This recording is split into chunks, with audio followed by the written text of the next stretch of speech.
Hello, and welcome back to Speak and Grow Learn English Now. I'm Jessica. And I'm Mark.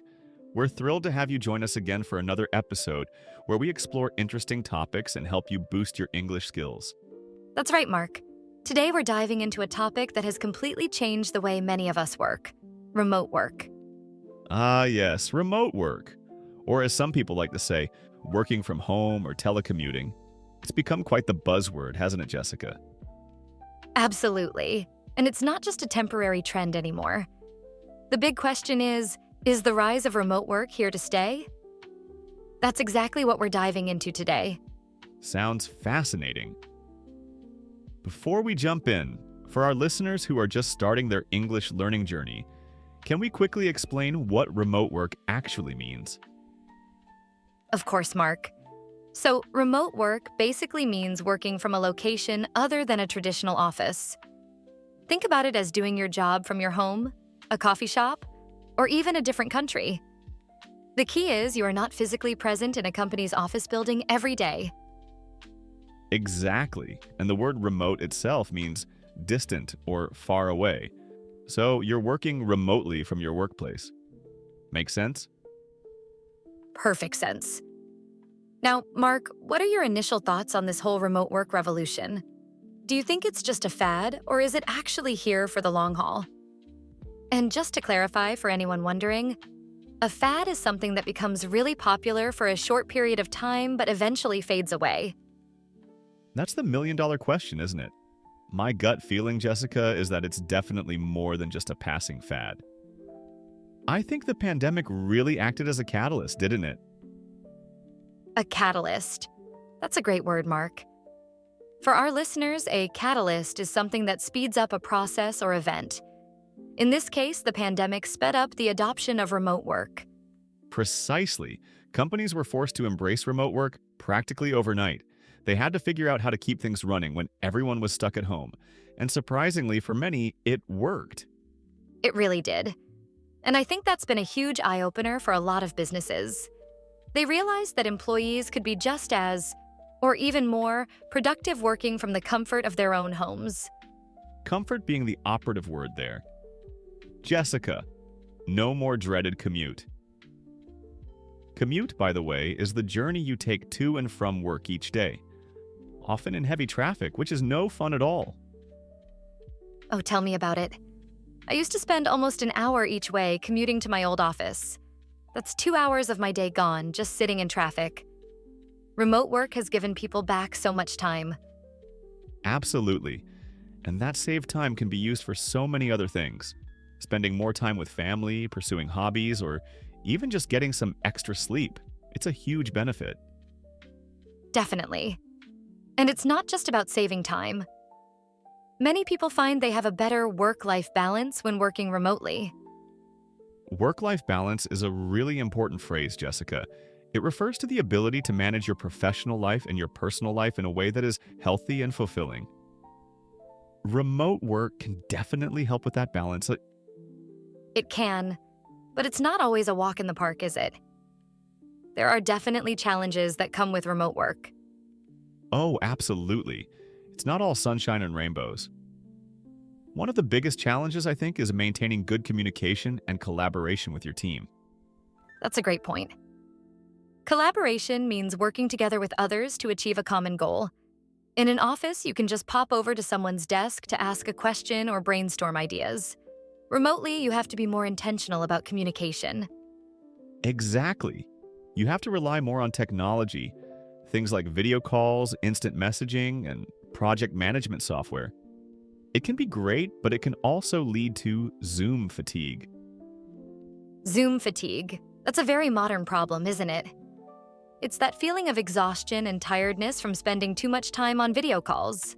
Looking at screens all day can be surprisingly draining. It really can be.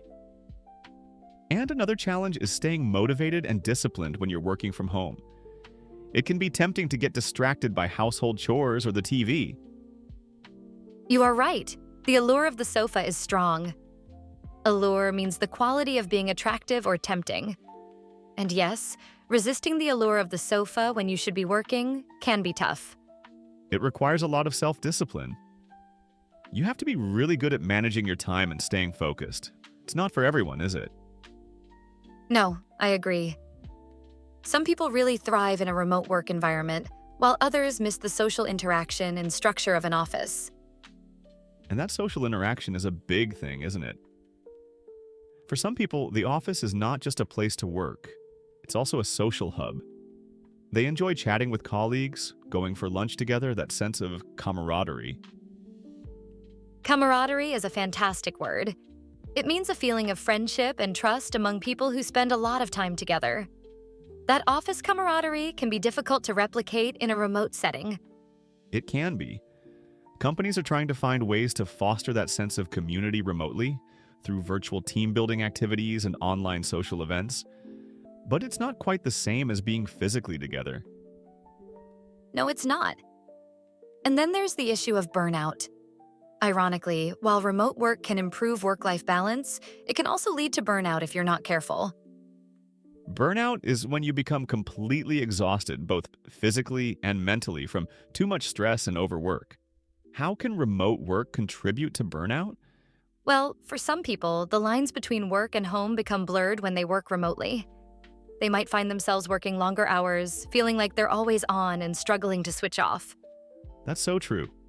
It's easy to slip into the habit of checking emails late at night or working through lunch breaks when your office is just a few steps away. You need to be really disciplined about setting boundaries. Boundaries are key. It's important to establish clear start and end times for your workday and to create a dedicated workspace at home if possible. Somewhere that feels separate from your relaxation areas. Good advice, Jessica. So, we've talked about some of the challenges, but what about the benefits for companies? Why are so many companies embracing remote work, even after the pandemic? Well, for companies, remote work can lead to significant cost savings. They can reduce their office space, lower utility bills, and potentially access a wider talent pool. Talent pool is a useful phrase. It refers to the available skilled workers in a particular area or industry. Remote work allows companies to hire people from anywhere in the world, not just those who live near their office. Exactly. And that can be a huge advantage in today's globalized world. Companies can find the best talent regardless of location. And from the employee perspective, beyond the commute and work-life balance, there's also the flexibility that remote work offers. Flexibility is a massive draw for many people. Being able to set your own schedule, work from different locations, and have more control over your work environment. These are all really attractive benefits. Absolutely. And it can also lead to increased job satisfaction and employee retention. If people are happier and more comfortable in their work environment, they're more likely to stay with a company longer. That makes perfect sense. So, coming back to our original question, is remote work here to stay? What's your final verdict, Mark? I think the answer is a resounding yes, Jessica, but maybe not in its purest form for everyone. I think we're moving towards a more hybrid model. Ah, the hybrid model. Can you explain that for our listeners? Sure. A hybrid model of work is basically a mix of remote work and office-based work. Employees might work from home for part of the week and come into the office for the other days. It's about finding a balance that works for both the company and the employees. That sounds like a very sensible approach. It gives people the flexibility of remote work, while still maintaining some of the benefits of in-person collaboration and social interaction. Exactly, and I think we'll see more and more companies adopting hybrid models in the future. It seems to be the best of both worlds. I agree. And I think the rise of remote work has also opened up new possibilities for people who want to live a more nomadic lifestyle. Have you heard of digital nomads, Mark? Of course. Digital nomads are people who work remotely and travel the world. They can work from anywhere with an internet connection. A beach in Bali, a cafe in Paris, you name it. It sounds like a dream, doesn't it? But it also requires a lot of organization and adaptability.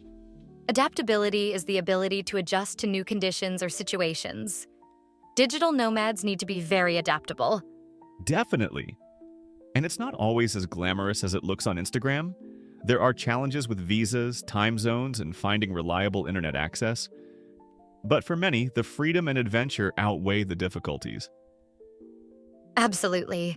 And the rise of remote work has certainly made the digital nomad lifestyle more accessible to more people.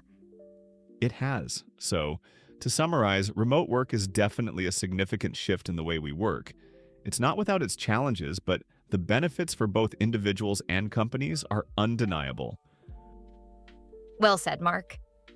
And for our English learners, we've covered a lot of useful vocabulary today related to remote work. Words like remote, commute, collaboration, burnout, work-life balance, hybrid model, and digital nomad. Indeed. Make sure to practice using these words and sentences to really solidify your understanding.